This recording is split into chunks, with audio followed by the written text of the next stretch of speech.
Good afternoon, ladies and gentlemen, and welcome back to the Aura News English edition.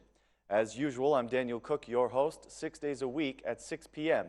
And in today's news, Prime Minister Edi Rama was absent from today's parliamentary session because he is on an official visit to Brussels. The European Council has called the political class of Albania to leave their personal debates behind and to build a strong system of political debate. This admonishment came from the President of the European Council, Donald Tusk, during a conference that he held with Prime Minister Edi Rama. Afterward, Mr. Tusk spoke about their meeting. "We discussed the need for the growth and improvement of the internal dialogue in Albania," he said. "This policy of confrontation and boycotts will not help the Albanian citizens. Albania needs to build a culture of compromise based on solid political dialogue in order to become a European country. This would create the optimal basis for tough but necessary reforms. It is especially relevant with the coming of the local elections," said Mr. Tusk.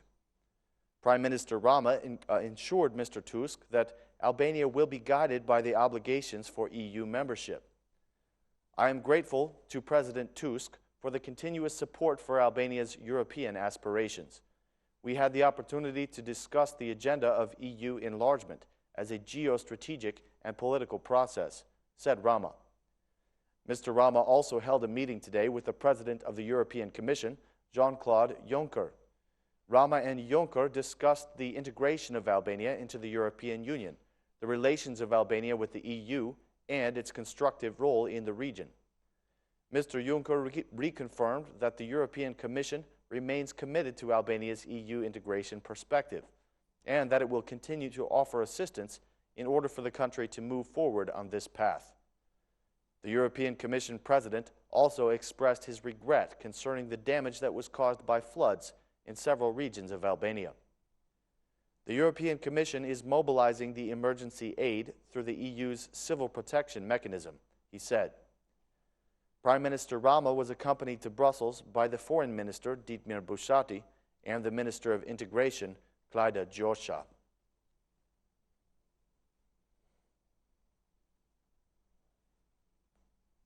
Prime Minister Edi Rama gave an interview to an Italian television station yesterday. In the interview, he said that he was wronged by the Secret Service back in 1997. Today, the former Prime Minister, Sali Berisha, commented on Rama's statement in Parliament, saying that the incident that Rama was referring to was a crime of passion. He said, "For the first time in history, a Prime Minister is committing slander and declaring a crime of passion to be a political crime. What happened in 1997 was an ugly act, but Mr. Rama never went to the prosecution or pressed charges. If there were political motives, what stopped him from denouncing the attack?" said Mr. Berisha.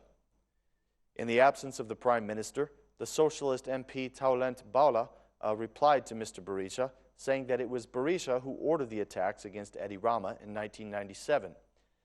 He gave this reply to the former Prime Minister. "Your former bodyguard gave clear evidence that you were involved in the violation of Edi Rama's rights, back when he was just an independent intellectual. It was your personal order. It's time to respond to what your own bodyguard has accused you of," said Mr. Bala.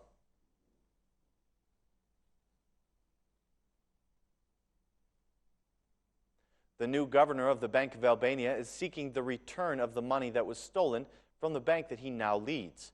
In an official document addressed to the court of Tirana, Gent Seco requested that those responsible for the theft be made to return the full amount, which comes to 713 million lek. Specifically, his request addressed the defendants Ardian Bitrai, Mimoza Bruza, and Clevis Betia.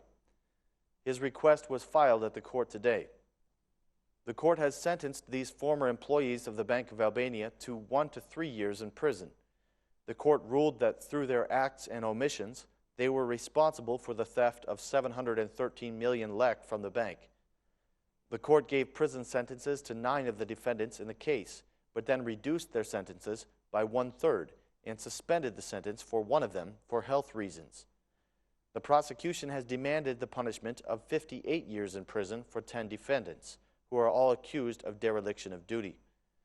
They also demanded 6 years in prison for Dorian Choloku, the former director of emissions, and his collaborators. A 5-year sentence was requested for the 4 heads of inventory. All defendants were given a 1/3 reduction of punishment for their willingness to be judged by a shortened trial procedure. 8 months after the theft scandal, the investigations remain open only for the former governor, Ardian Fulani, who is being investigated at large, and Elivar Golemi, the former general inspector of the bank, who is being tried in a separate process.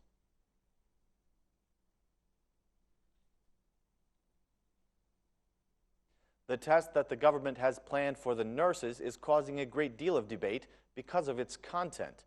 The creators of this test say that the questions were taken from the textbook of the faculty and from similar tests in the USA.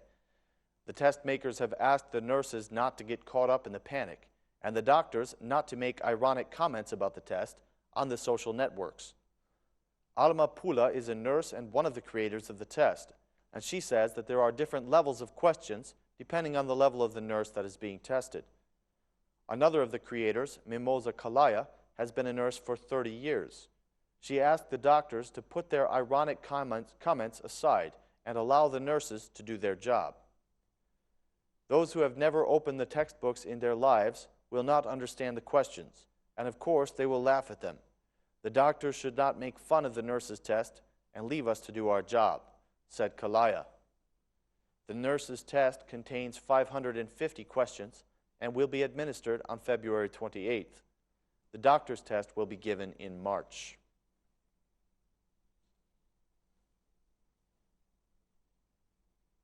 The Minister of Foreign Affairs, Dietmar Bushati, gave an interview to an Austrian newspaper today. In the interview, he stressed the importance of normalizing the relations with Serbia and his support for the integration of Eastern Europe into NATO. He made the statement that it might help the younger generation to grow up in an environment that does not include threats and propaganda. Bushati also said that the Serbian Prime Minister, Aleksandar Vučić, is expected to visit Tirana within 6 months' time. The foreign minister pointed out that Albania, with the support of NATO, has strengthened the efforts against terrorism. According to him, the biggest challenge for the whole region when it comes to the fight against terrorism is how to take preventive measures.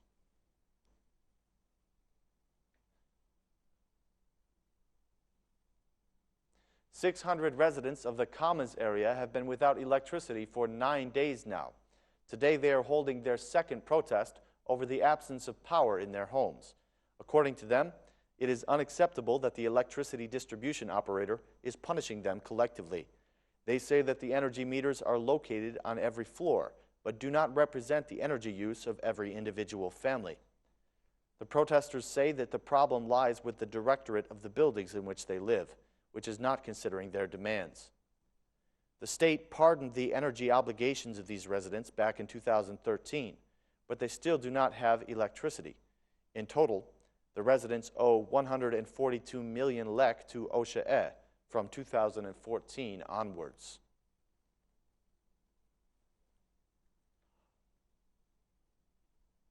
The Inter-City Transportation Association is giving warning of coming protests if the government does not enforce its own rules. Specifically, the intercity transportation operators are upset about the vans that carry passengers between cities. On behalf of the intercity transport operators, their leader, Kujtim Mema, spoke up about the issue. He mentioned the government's statement that private vans will no longer be allowed to do this after the 1st of January 2015.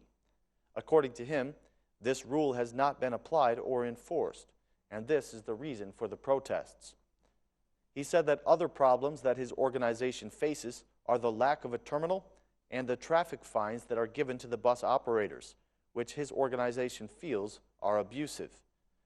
If the government institutions do not react to these issues within 10 days, the city buses of Tirana will hold a protest in which they will block the roads of the capital.